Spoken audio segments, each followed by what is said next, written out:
Hello, I am Dr. Suraj Dige, Pediatric surgeon.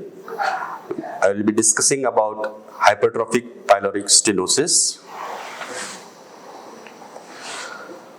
This presentation is prepared by myself, Dr. Suraj Dige, Associate Professor, Patil Medical College, and reviewed by Dr. Sheetal Murchite and approved by Dr. Vaishali Gaikwad. Historical aspects. Blair in 1717 described an infant with the post-mortem findings consistent with hypertrophic pyloric stenosis. This was the first description of this entity. Then Hirschsprung in 1888 did the complete description of hypertrophic pyloric stenosis.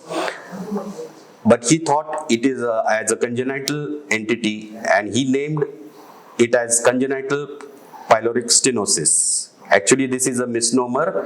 It is the proper terminology is idiopathic hypertrophic pyloric stenosis because it is a developmental anomaly, not a congenital anomaly.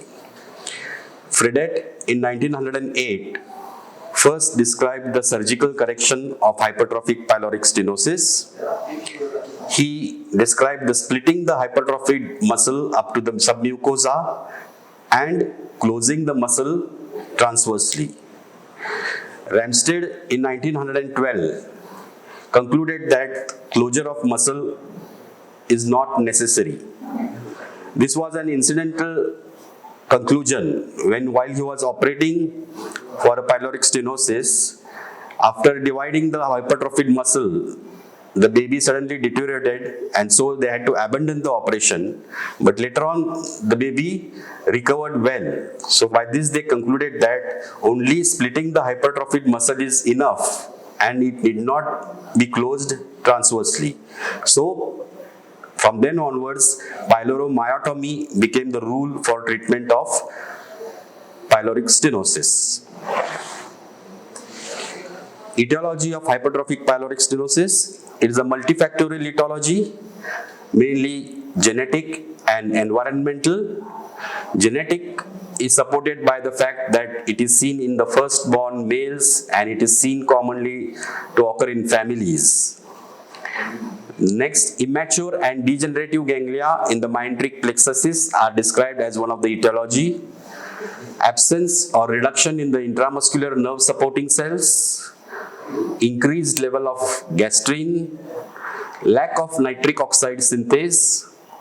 Nitric oxide is supposed to cause relaxation of the pyloric muscles, and if there is a lack of nitric oxide synthase, this relaxation doesn't occur and the pylorospasm leads to pyloric stenosis. Erythromycin exposure to mother has also been described as an etiology. It can be in the antenatal period as well as after birth, the root being through the breastfeeding. Perinatal stress again causes increased gastrin levels and has been thought to be an etiology for hypertrophic pyloric stenosis. Work hypertrophy has been postulated to cause hypertrophic pyloric stenosis. Against the pylorospasm, the pylorus tries to propel the food contents and this increased work leads to work hypertrophy causing pyloric stenosis. Clinical features of pyloric stenosis. It is commonly seen in the firstborn males. Incidence is 4 in 1000 live births. Presentation is non-bilious vomiting at 4 to 8 weeks of age commonly. It is usually a curdled milk or milk that is vomited out. Initially, it is not forceful, but it progresses to be frequent and projectile. Once after vomiting, again the baby is hungry. So in other conditions, in a sick baby, after vomiting the baby becomes lethargic. But in this condition, after vomiting, again the baby is hungry and wants to feed. That this is a characteristic feature of the vomiting of pyloric stenosis. And delay in diagnosis and management of pyloric stenosis leads to dehydration and electrolyte abnormalities leading to hypochloremic, hypokalemic alkalosis with lethargy. So, diagnosis is based on clinical presentation and investigations. Clinical presentation is non-bilious projectile vomiting, progressive in nature. On examination, there will be visible gastric peristalsis. On palpation, a olive-shaped pulp mass will be felt in the right hypochondric and epigastric region. On sonography, sonography is the gold standard for diagnosis of pyloric stenosis. The sonography criteria are pyloric muscle thickness more than 4 millimeters and length of pyloric canal more than 16 millimeters. In very small babies, it is considered as 3 mm and 14 mm. If the sonography and clinical findings are not correlating in doubtful cases, then only upper GI contrast studies are done to confirm the diagnosis.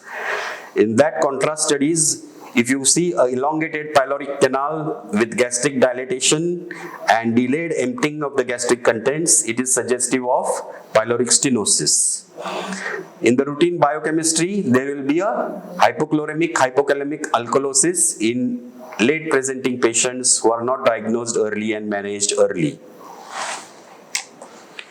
So this is a sonography picture.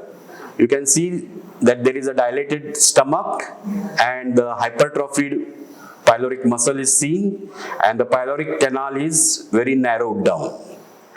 So if you see this picture on ultrasound and if there are clinical features suggestive of pyloric stenosis, your diagnosis is confirmed. Only in doubtful cases, you need to do a upper GI contrast study, a barium study, where you can see here that the stomach is distended and there is a narrow elongated pyloric canal. So this is suggestive of pyloric stenosis. Again, same narrow elongated pyloric canal suggestive of pyloric stenosis. So once your diagnosis is confirmed of a hypertrophic pyloric stenosis, the treatment will be surgical treatment. For that, it needs a preoperative preparation to make the baby fit for surgery. It includes correction of the fluid and electrolyte abnormalities. So baby is kept NBM to give rest to the stomach to reduce the work hypertrophy. Then the dehydration is corrected by giving fluids.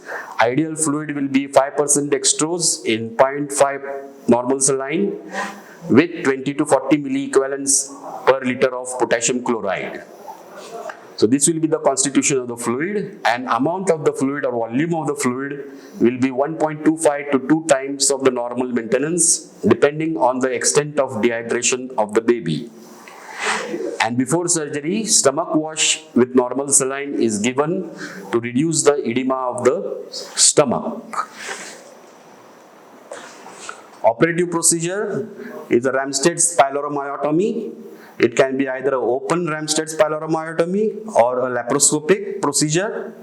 In open, again, 2 types of incisions are used. It can either be a right upper quadrant transverse incision or a supraumbilical curved incision, and it can also be done laparoscopically. So this is the intraoperative picture of pyloromyotomy being done. You can see that the thickened pylorus is there, which has been delivered out and it has been divided. Only the serosa is divided with a knife, and then the muscle is split bluntly either with the back of a blade handle or with mosquito forceps. The same procedure can be done laparoscopy also. So once the muscle is split, you can see that the mucosa is bulging out. Whatever bleeding occurs, it is because of venous congestion, and once you deliver back the pyloric tumor in the abdomen, the bleeding stops. So this is a Ramsted's pyloromyotomy. So post-op management after doing a myotomy, the feeding is started after 6 to 12 hours, depending on the institutional preference. Initially clear fluids are started and then shifted to milk, quantity is increased gradually. Once full feeds are reached, breastfeeding can be started.